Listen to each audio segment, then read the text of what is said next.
possession right here. I really like different Caitlyn here. So, you got Raven there running the one. Ball goes to Aaliyah. Aaliyah runs a fake handoff to Caitlyn, throws it there. Caitlyn puts it up going right, bang. And you might be saying, oh, this doesn't really mean anything. That's a crazy shot. Caitlin Clark. If you believe a rookie Caitlin Clark shattering the all-time assist record was a problem, prepare for a crisis, because the veteran version has just deleted her only physical vulnerability. Every defensive coordinator in the WNBA needs to brace themselves. Leaked training camp footage out of Indianapolis confirms that the league's universal scouting report on Clark is officially obsolete. You are watching WNBA Pro, and today we're entering the film room to dismantle a terrifying mechanical evolution that changes everything. We are exposing the fatal flaw in Stephanie White's offensive system and revealing the exact brand new shot that makes Clark mathematically unguardable in year 3. To grasp why this development is so lethal, you must first understand a book on Clark that elite defenses have relied on for 2 years. Every superstar, from Io Wilson to Breanna Stewart, has a blueprint for containment. For Clark, the plan was simple in theory but impossible in practice. Force her right and deny the step back going left. A strategy built entirely on the limitations of human biology and shooting mechanics that no longer apply. First of all, the vets in motion offense, fuck me, it looks bad. But, so Caitlin Clark comes here, turns the corner, and that is, like, Caitlin Clark has finished a couple of times right hand on the left side, but like, so she comes across that going left. And the expectation is, teams try to go over screens on Caitlin Clark going left, because she shoots that step back. Caitlin Clark operates as a left-eye dominant marksman, naturally releasing the ball from the left side of her frame, a mechanical trait that makes pulling up while moving left her ultimate weapon. This allows her shoulders to square effortlessly, avoiding the awkward drag across the body that plagues lesser shooters.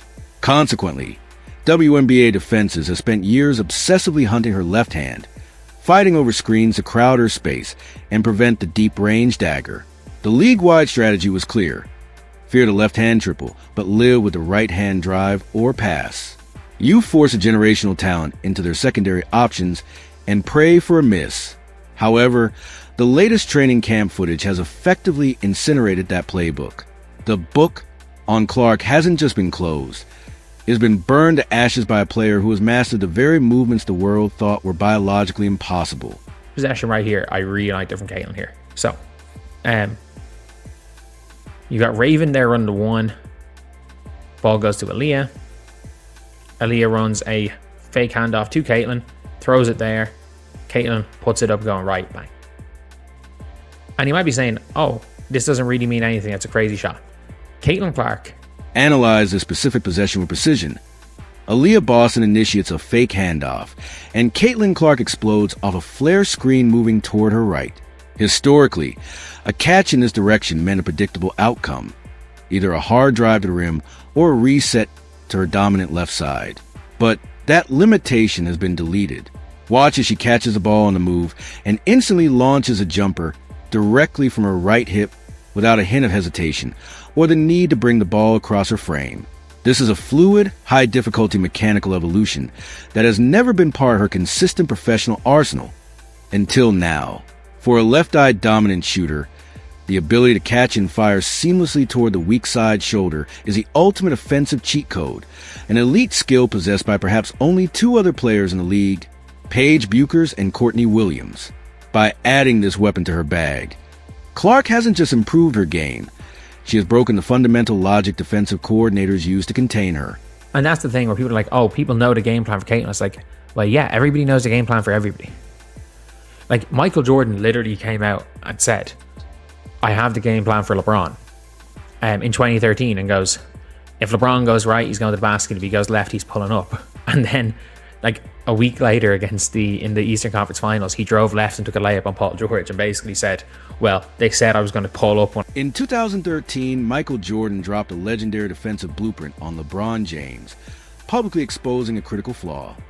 Force him left and he settles for a jumper, but let him go right, and he's an unstoppable freight train to the rim. It was the ultimate scouting report, until LeBron dismantled it just a week later in the Eastern Conference Finals. Facing Paul George and the Pacers, LeBron drove hard to his left, ignored the pull-up, and powered straight to the cup for a game-winning layup, effectively telling the world that Jordan's rules no longer applied. Caitlin Clark is now mirroring that exact defiance across the Wnba. If the league's entire defensive strategy is predicated on forcing her right to neutralize her three-point threat, but she can now punish that move with a lethal, seamless catch-and-shoot release, defenses are left with no winning moves. You aren't just struggling at that point. You are mathematically cooked. However, while Clark is evolving into an unguardable basketball force, a massive problem remains. An elite weapon is only as effective as the coaching staff's willingness to deploy it. So, from this possession right here, I just want to show you guys how bad this looked.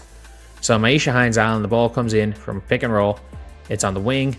Flare screen from Lexi. Lexi cuts into a pick and roll. KK Timpson does nothing. And then Sophie Cunningham throws it up to Lexi, who gets swatted. That is a bad, objectively bad offense. This is what I like to call the equal opportunity off. Observe this sequence from the training camp footage, which serves as a grim warning regarding Stephanie White's offensive philosophy. Following a pick and roll, Lexi Hull cuts into the paint while Michaela Timpson sets a lethargic, ineffective screen before drifting aimlessly into the corner. The ball is then swung around the perimeter without intent, eventually finding Sophie Cunningham, who burns possession with a wasted dribble before kicking it back to a heavily guarded Hull for a contested, low-percentage prayer. This is the equal opportunity offense, a system that sounds egalitarian in a recreational league but proves disastrous in professional basketball, where high-quality shot generation is the only metric that matters. Treating a generational talent like Caitlin Clark as a mere secondary option in a lineup where players like Timpson and Hull are forced into high-pressure decision-making is a blueprint for failure. Elite teams don't run pure motion offenses unless they possess a passing savant like Nikola Jokic to anchor the system. The Indiana Fever have that singular genius in Clark, yet this scheme actively neutralizes her by turning the greatest offensive advantage in sports history into just another cog in a random passing drill. Doesn't really matter a lot of times. Like everybody has a scout. Everybody has a game plan. Like if you're guarding AJ Wilson, your game plan has to be cut off the left-hand drive and force her into a turnaround jump shot where she is extremely streaky. She's not nearly a good enough, she's too good a driver and not nearly a good enough turnaround jump shooter to settle for as many shots she does, and that should be the game plan on AJ. And if she's hitting those turnaround jump shots, well, fuck it, we're going to lose. Like, there are certain players where if you execute your game plan, they still score. It's one of these situations where it's like, well, fuck it, we just lose. Caitlin Clark's one of them. To put this into perspective, look at the scouting report for Aya Wilson. The directive is to cut off her left-hand drive and force her into a notoriously streaky turnaround jumper. If Wilson starts hitting those turnarounds consistently, defensive coordinators simply throw their hands up. At that point, there is no counter. Caitlin Clark has officially entered that same terrifying territory. If you execute a perfect defensive plan, fighting over screens to stop the leftward step back and sealing her right-hand driving lanes, only for her to fire an effortless right hip pull-up in your face, the game is over before it begins. Clark spent the offseason relentlessly eliminating the one mechanical flaw in her offensive arsenal, building the ultimate counterpunch. Now, the only remaining question is whether Stephanie White will trash the equal opportunity philosophy, put the ball in the hands of her unstoppable weapon, and let Clark decimate the league.